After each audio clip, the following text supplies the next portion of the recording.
and welcome to Hypothetically Sound After Dark, the anthology series where the unknown meets the unthinkable.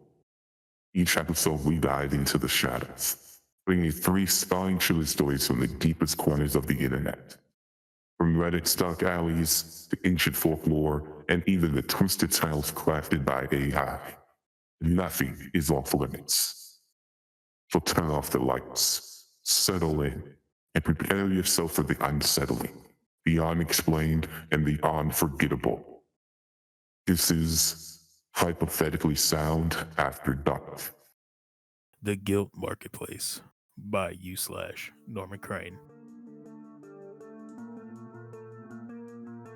It came in the vial by mail. There was an injection kit, but no instruction. The instructions were on the dark website, The Guilt Marketplace.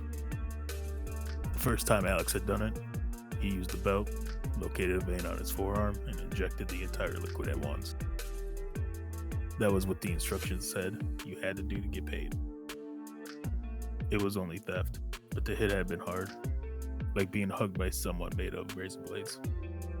The pain lingered for weeks, but the Bitcoin showed up in his wallet as promised. It helped Alex survive. He started doing it on the regular after that, quit his job and did guilt. The website concept was simple.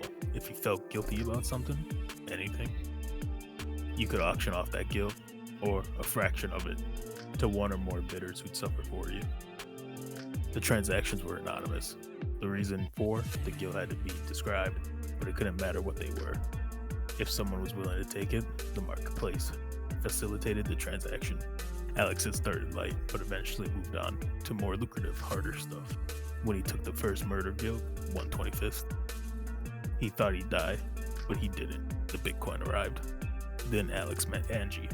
She was a fellow student, and he introduced her to the marketplace, starting her off gently, but introducing her systematically to harder and harder hits.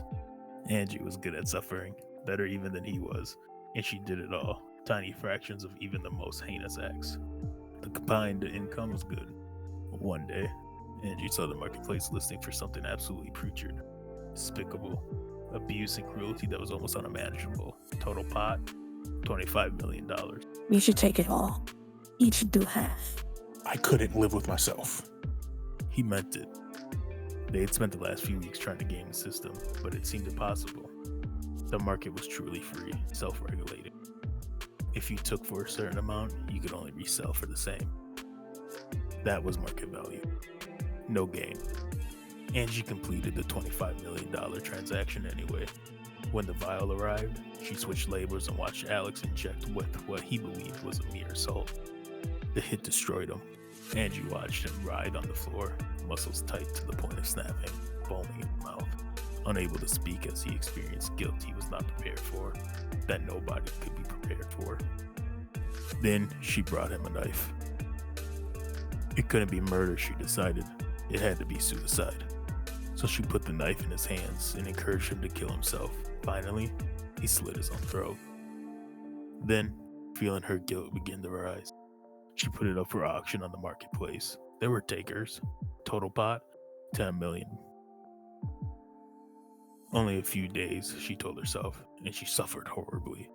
But then the pain was lifted and she was free. She had gamed the system. She had successfully laundered guilt.